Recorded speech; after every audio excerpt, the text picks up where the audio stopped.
നമസ്കാരം. നമ്മളിപ്പോ ഈ നേരിടുന്ന ഒരു പ്രശ്നം ജലക്ഷാമമാണ്. നമ്മുടെ നാട്ടിൽ മഴ വളരെയധികം പെയ്യുന്നുണ്ടെങ്കിലും ആവശ്യത്തിന് വെള്ളം കിട്ടുന്നില്ല. അപ്പൊ ഈ വെള്ളം കണ്ടുപിടിക്കാനും നമ്മുടെ മണ്ണില് അത് സംഭരിക്കാനുമൊക്കെ ആധുനിക സാങ്കേതികവിദ്യ ഉപയോഗിക്കാനുള്ള സൗകര്യമുണ്ട്. പക്ഷെ അതിനെക്കുറിച്ച് കൃത്യമായ ഒരു ധാരണ നമ്മൾ പലർക്കുമില്ല. എനിക്ക് അടുത്ത കാലം വരെ ഇല്ലായിരുന്നു. അപ്പൊ അത് ചിലർക്കെങ്കിലും പ്രയോജനപ്പെടും എന്നുള്ള ധാരണയിൽ ഞാൻ ശ്രീ ആനിനെ പരിചയപ്പെടുത്തുകയാണ്. അദ്ദേഹം നെയ്യാറ്റിൻകര സ്വദേശിയാണ്. അവരിത് യന്ത്രങ്ങൾ ഉപയോഗിച്ച് ഇത് കണ്ടുപിടിക്കുകയാണ് ചെയ്യുന്നത്. യഥാർത്ഥത്തിൽ ഇവിടെ സംഭവിക്കുന്നത് മണ്ണിനടിയിൽ വെള്ളമുള്ള സ്രോതസ്സുകൾക്ക് നമ്മൾ അക്വിഫർ എന്നാണ് പറയുന്നത്. അപ്പൊ ഈ അക്വിഫറുകൾ ഉണ്ടെങ്കിൽ 2 തരത്തിലാണ്. അവിടുന്ന് നമുക്ക് ബോർവെൽ കുഴിച്ച് വെള്ളം എടുക്കാൻ പറ്റും. പക്ഷെ ഞാൻ പറയുന്നത് അതോടൊപ്പം തന്നെ നമുക്ക് നമ്മുടെ പറമ്പിലെ വെള്ളം ഈ അക്വിഫറുകളിൽ ശേഖരിക്കാനും പറ്റും. ആ ഭാഗം നോക്കി കാരണം പലയിടത്തും വെള്ളം താഴേക്ക് പോകും. നമ്മള് വെള്ളം മണ്ണിലേക്ക് വിട്ട് കഴിഞ്ഞാല് അതവിടെ നിക്കണമെന്നില്ല. അപ്പൊ ഈ മണ്ണിനടിയിൽ വെള്ളം നിൽക്കുന്ന തടങ്ങളുണ്ട്. അത് ആ മണ്ണിന്റെ പ്രത്യേകത കൊണ്ടും അവിടുത്തെ ഇതിന്റെ സ്ഥലത്തിന്റെ പ്രത്യേകത കൊണ്ടൊക്കെയാണ്. ഈ വെള്ളമാണ് പിന്നെ നമുക്ക് കിണറ്റിലും നദിയിലുമൊക്കെ എത്തിച്ചേരുന്നത്. അപ്പൊ ഈ വെള്ളം ഉണ്ടോ? ഈ വെള്ളത്തിന്റെ ഒഴുക്ക് അടിയിലൂടെ ഉണ്ടോ എന്നാണ് ഇവര് കണ്ടുപിടിക്കുന്നത്. ആ കണ്ടുപിടിക്കുന്ന സ്ഥലത്തേക്ക് നമുക്ക് ഭൂഗർഭജലത്തെ തിരിച്ചുവിടാൻ പറ്റും. അതായത് നമ്മുടെ പറമ്പിൽ പെയ്യുന്ന മഴയെ ഒരു പ്രത്യേക സ്ഥലത്ത് വെള്ളം ഉണ്ടെങ്കിൽ ആ സ്ഥലത്തിന് പരിസരത്തായിട്ട് തന്നെ കാത്തു കൊടുത്താൽ അത് അവിടൊക്കെ തന്നെ കെട്ടി നിൽക്കും. നമുക്ക് തിരിച്ചെടുക്കാൻ പറ്റും. ഇതാണ് സിമ്പിൾ ലോജിക്. അപ്പൊ അതിനുള്ള ആ യന്ത്രങ്ങളെ ഒന്ന് പരിചയപ്പെടുത്തുവാൻ വേണ്ടിയാണ് ഞാൻ ഇത് ഇത് അക്യുഫൈൻഡർ എന്ന് പറയും ആ. ഈ മെഷീൻ. ഇതിപ്പോ ഉള്ളതിൽ ലേറ്റസ്റ്റ് മെഷീനാണ്. ആ. ഇത് നമുക്ക് 1200 മീറ്റർ വരെ 1200 മീറ്റർ. അപ്പൊ ഏകദേശം 4000 അടി. 4000 അടി വരെ നമുക്ക് ഡെപ്ത് സെർച്ച് ചെയ്യാൻ വേണ്ടി ഓപ്ഷൻ ഉണ്ട്. ഓ. ഡീഫോൾട്ട് ആയിട്ട് 200 മീറ്ററിൽ ഇത് ഡെപ്ത് സെറ്റ് ചെയ്ത് വെച്ചിട്ടുണ്ട്. ഇതിന് നമുക്ക് മിനിമം 25 മീറ്റർ ആണ് ഇതിന്റെ സെറ്റ് ചെയ്യാൻ പറ്റുന്നത്. ഓ, അതായത് 25 മീറ്ററിന് മുകളിലുള്ള വെള്ളം ഇത് വെച്ച് കണ്ടുപിടിക്കാനൊക്കെ 25 മീറ്റർ അല്ല, മിനിമം 25 മീറ്റർ. അതിനും താഴോട്ട് 10 മീറ്ററിൽ 5 മീറ്ററിലുള്ള അതായത് കിട്ടും. നമ്മൾ സെറ്റ് ചെയ്യുന്നത് 25 മീറ്റർ മിനിമം. അങ്ങനെ കിട്ടും. ഇതില് 2 ഓപ്ഷൻ ഉണ്ട്. നമുക്ക് ഓപ്പൺ വെല്ലിനാണെങ്കിൽ മണ്ണിലുള്ള നാച്ചുറൽ വാട്ടർ സെർച്ച് ചെയ്യാം. ബോർവെല്ലാണെങ്കിൽ ഗ്രൗണ്ട് വാട്ടർ സെർച്ച് ചെയ്യാം. ഇതില് യഥാർത്ഥത്തിൽ കാണിക്കുന്നത് പാറയിലെ ഫ്രാക്ചറുകളാണ്. ഫ്രാക്ചറുകളില് ചില ഫ്രാക്ചറുകളിൽ ഡ്രൈ ഗ്യാപ്പ് ആയിരിക്കും, ചില ഫ്രാക്ചറുകളിൽ വെള്ളം കാണും. അതായത് പാറയുടെ അടിയിലെ വിള്ളലുകളിൽ ചിലതിൽ വെള്ളം നിൽക്കും, ചിലത് വെള്ളം ഇല്ലാത്തതും കാണും. ഓക്കെ. ഇതിൽ കമ്പനി പറയുന്നത് 95% അക്യുറസിയാണ് പറയുന്നത്. 95% വരെ കൃത്യമായിട്ട് വെള്ളം ഉണ്ടോ എന്ന് കണ്ടുപിടിക്കാൻ പറ്റും. അപ്പൊ ഈ തുറന്ന കിണറുകളും മറ്റേ ഈ ഭൂഗർഭ ജലസ്രോതസ്സും തമ്മിലുള്ള വ്യത്യാസം എന്താണ്? താഴ്ചയുടെ വ്യത്യാസം എന്ന് പറയുമ്പോൾ നമ്മൾ മണ്ണിലെ വെള്ളമാണ്. ബോർവെല്ലാകുമ്പോൾ പാറയ്ക്ക് അടിയിലുള്ള രണ്ടിനും കിട്ടുന്ന പോയിന്റുകൾ രണ്ടും രണ്ടായിരിക്കും. ഒരിടത്ത് കുഴിച്ചാൽ രണ്ടിലും വെള്ളം കിട്ടില്ല. ഇതില് നമുക്ക് അതായത് നമുക്കിപ്പോ ഒരിടത്ത് കിണറുണ്ട് എന്ന് പറഞ്ഞ് അവിടെ ഒരു തുറന്ന കിണറിനുള്ള സ്ഥലത്ത് പോയിന്റില് ബോർവെൽ ചെയ്ത വെള്ളം കിട്ടില്ല. ബോർവെല്ലിന്റെ സ്ഥലത്ത് തുറന്ന കിട്ടില്ല. അടുത്ത് നമുക്ക് ഇതിൽ മെയിൻ ആയിട്ട് നമ്മൾ ഇതിൽ ഇങ്ങനെ നടന്നു പോകുന്ന ടൈമില് ഈ ഹാൻഡിൽ പിടിച്ച് നടന്നു പോകുന്ന ടൈം എവിടെയെങ്കിലും എത്തുമ്പോൾ ഒരു സൈഡോട്ട് ഡയറക്ഷനിലോട്ട് ഓട്ടോമാറ്റിക് കറങ്ങും. ആ തിരിയുമ്പോൾ ആ തിരിയുന്ന ഡയറക്ഷനിൽ നമ്മൾ നടന്നു പോകണം. എവിടെയെങ്കിലും എത്തുമ്പോൾ ഒരു സ്ഥലത്ത് എത്തുമ്പോൾ ഇത് റൊട്ടേറ്റ് ആവും. ഇങ്ങനെ റൊട്ടേറ്റ് ആകുന്ന ടൈമില് അതാണ് ഒന്നിൽ കൂടുതൽ ഫ്രാക്ചർ ഉള്ള പോയിന്റ്. അവിടെ വെച്ച് നമ്മൾ റീഡിംഗ് എടുത്ത് നോക്കുകയാണെങ്കിൽ നമുക്ക് അതിൽ എത്ര അടിയിൽ പാറ മാറുന്നുണ്ട്, എത്ര അടിയിൽ വെള്ളം കിട്ടും, എത്ര ലിറ്റർ കിട്ടാൻ ചാൻസ് ഉണ്ട്, ഇത്രയും നമുക്ക് ചെയ്യാൻ പറ്റും. ഇത് കമ്പ്യൂട്ടറായിട്ട് കണക്റ്റഡ് ആണ് അല്ലേ? ഇതിൽ നമ്മൾ GPS വഴിയാണ്. ഇതിൽ നമ്മൾ ഈ മെഷീനിൽ റീഡിംഗ് എടുത്ത ശേഷം ഇത് നമ്മൾ മൊബൈലിൽ ഒരു ആപ്പ് ഉണ്ട്. ആ ആപ്പിൽ ഈ റീഡിംഗ് അതിലോട്ട് എടുക്കും.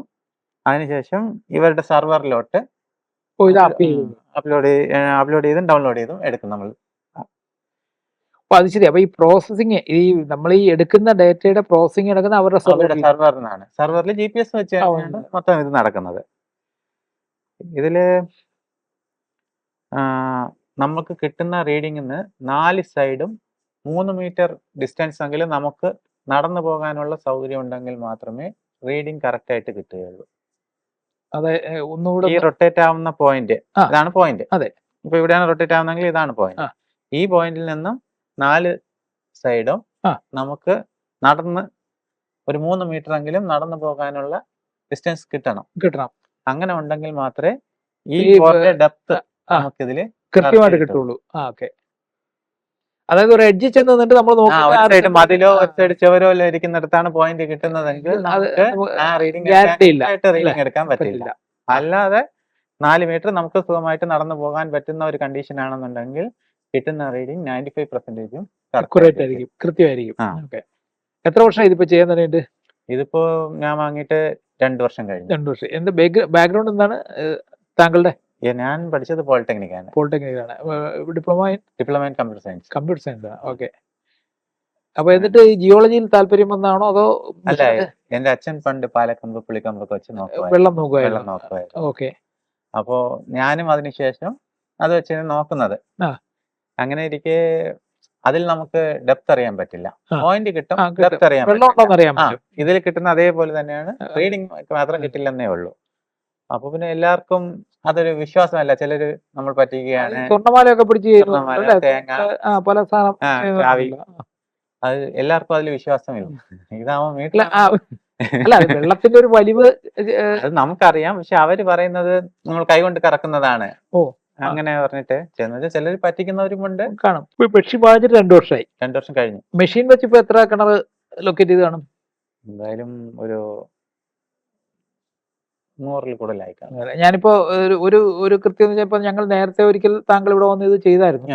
അപ്പൊ ഞാനിപ്പോ അടുത്തിടയ്ക്ക് ചോദിച്ചപ്പോ പലർക്കും ഇങ്ങനെ ഒരു സംവിധാനത്തെ കുറിച്ച് അറിയില്ല. അതുകൊണ്ടാണ് വീണ്ടും ഒന്നുകൂടെ വിളിച്ചിട്ട് ഇപ്പൊ കൃത്യമായിട്ട് കഴിഞ്ഞ തവണ കണ്ട ആ പോയിന്റിൽ തന്നെയാണ് ഇപ്പോഴും ഇത് കറങ്ങുന്നത്.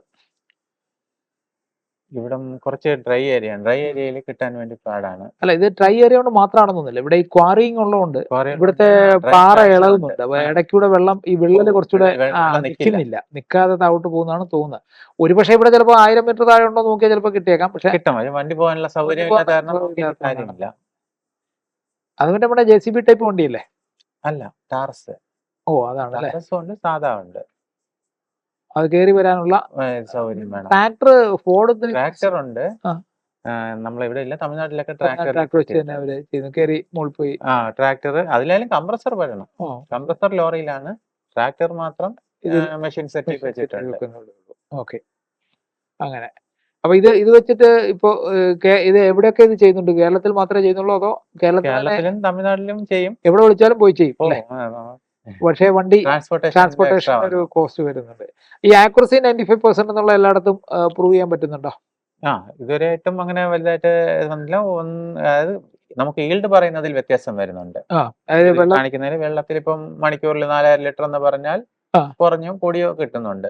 അല്ലാതെ ഗ്യാപ്പ് വരുന്നതെല്ലാം അതുകൂടെ അറിയാൻ പറ്റൂലേ? ഒരു മണിക്കൂറിൽ എത്ര വെള്ളം കിട്ടുമെന്നുള്ളത് ഇതിൽ കാണിക്കും. അതിൽ ചെറിയ വേരിയേഷൻ വരുന്നുണ്ട്. നമുക്കിവിടെ എത്രയാ കണ്ടേ? അവിടെ കുറവാണ്, 3000 സംതിങ് 1 ഇഞ്ച് ഈൽഡ്. 1 മണിക്കൂറിൽ 1 ഇഞ്ച് ഈൽഡ് 3000 ലിറ്റർ വെള്ളം അവിടെ നിന്ന് എടുക്കാം. ഒരു ദിവസമോ അതോ? ഒരു ദിവസമല്ല, 1 മണിക്കൂറാണ് പറയുന്നത്. 3000 ലിറ്റർ മോശമല്ല. അങ്ങനെയല്ല, സാധാരണ ഇതില് കൂടുതൽ 1.25 ഇഞ്ച് ഈൽഡ് 4000-ന് മുകളില് കിട്ടും. സാധാരണ ഇതിൽ കിട്ടും. ഡ്രൈ ഏരിയയിലാണ് ഈ വെള്ളം 3000-ലേക്ക് വരുന്നത്. ഓക്കെ, അത് കുറവാണ്. ഓക്കെ. പക്ഷെ ഇത് ഭൂമിയുടെ പൊക്കവും ഇതുമായിട്ട് ബന്ധമില്ല. കാരണം ഞങ്ങൾക്ക് മൂന്നാറില് കമ്പനി വക ഇൻവെസ്റ്റ്മെന്റ് ഞങ്ങളുടെ കമ്പനിക്ക് മൂന്നാറിൽ ഒരു സ്ഥലമുണ്ട്. അവിടെ കുഴിച്ചപ്പോൾ കൾച്ചർ ഷോപ്പി ഞങ്ങളുടെ ഒരു സിസ്റ്റർ കൺസേൺ ഉണ്ട്. അവരുടെ ഒരു ലാൻഡിൽ അവിടെ ഒരു 60 അടി താഴെ ചെന്നപ്പോൾ വളരെ ശക്തിയായിട്ട് വെള്ളം കിട്ടുന്നുണ്ട്. അതൊരു ഇങ്ങനത്തെ ഒരു യന്ത്രവും ഇല്ല. അവിടുത്തെ ഒരു ആദിവാസി മൂപ്പൻ വന്നിട്ട് പുള്ളി പറഞ്ഞാണ് ഇവിടെ കുഴിക്കാൻ പറഞ്ഞു. കുഴിച്ചപ്പോൾ നമ്മളൊരു പ്രതീക്ഷയില്ല അവിടെ വെള്ളം കിട്ടുമെന്ന്. പക്ഷെ അദ്ദേഹം പറഞ്ഞു ആ സ്ഥലത്ത് കുഴിച്ച് 60 അടി ചെന്നപ്പോഴത്തേക്ക് വെള്ളം നന്നായിട്ട് ശക്തിയായിട്ട് വെള്ളം വരുന്നുണ്ട്, അവിടെ കിട്ടുന്നുണ്ട്. അങ്ങനെ ഒരു ഇതുണ്ടായിരുന്നു. അപ്പൊ ഇതിന്റെ ഇപ്പൊ അഡ്വാൻസ് മെഷീനുകൾ വല്ലതും വീണ്ടും ഇറങ്ങിയിട്ടുണ്ടോ? ഇല്ല, ഇതിന്റെ ലേറ്റസ്റ്റ് ഇതുവരെ ഇറങ്ങിയിട്ടില്ല. ഇതിലാണ് നമുക്ക് 3D ഡയഗ്രാം സഹിതം സർവറിന്ന് ഡൗൺലോഡ് ചെയ്ത്. എന്നിട്ട് നിങ്ങൾ അതാണ് ആ ഇമേജ് ആണ് എടുത്തത് നമുക്ക് കിട്ടും. ഒരു ദിവസം നമുക്ക് എത്ര ഏരിയ സ്കാൻ ചെയ്യാൻ പറ്റും? അങ്ങനെ നമുക്ക് ഒരു 10 സെന്റ് സ്ഥലത്തിലൊക്കെ ആണെങ്കിൽ ഒരു അരമണിക്കൂറിനുള്ളിൽ സ്കാൻ ചെയ്ത് തീർക്കാം. കൂടുതൽ വലിയ ഏരിയ ആണെങ്കിൽ അതെ, നമ്മൾ നടന്നു പോകുന്ന ടൈം അല്ലാതെ വേറെ ഒന്നുമില്ല. നടന്നു പോകുന്ന ടൈമും അതിൽ എത്ര പോയിന്റ് കിട്ടുന്നു അതിന്റെ റീഡിങ് എടുക്കുന്ന ടൈം അത്ര വ്യത്യാസം വരും. പിന്നെ പ്രോസസിംഗ് മെഷീൻ ആണല്ലോ. ബാക്കിയുള്ള നെറ്റ് വരെയുള്ള ഇതാണ്. ഇതിന്റെ ഒരു കോസ്റ്റ് എത്രയാണ് വരുന്നത്? ഒരു ദിവസത്തെ വർക്കിന് നമ്മൾ എന്ത് ചെലവ് വരും? നമ്മൾ അങ്ങനെയല്ല, നമ്മൾ ഒരു പോയിന്റിന് ട്രിവാൻഡ്രം ഡിസ്ട്രിക്റ്റിലാണെങ്കിൽ 5000 രൂപ വാങ്ങുന്നുണ്ട്. ഒരു പോയിന്റ് കണ്ടുപിടിച്ച് കൊടുക്കാനാണ്. ദൂരോട്ടൊക്കെ ആണെങ്കിൽ നമ്മൾ ട്രാൻസ്പോർട്ടേഷൻ ട്രാൻസ്പോർട്ടേഷൻ വരും. ഓക്കെ. അതിൽ നമ്മുടെ മെഷീൻ കോസ്റ്റ്, നമ്മുടെ ലേബറും സ്കില്ലും എല്ലാം കവേർഡ് ആണ്. ഓക്കെ. എന്തായാലും സന്തോഷം. അപ്പോൾ ഇങ്ങനൊരു സാധനം ഉണ്ട് എന്ന് ആളുകളെ ജസ്റ്റ് ഒന്ന് പരിചയപ്പെടുത്തുക എന്നുള്ള ഉദ്ദേശം.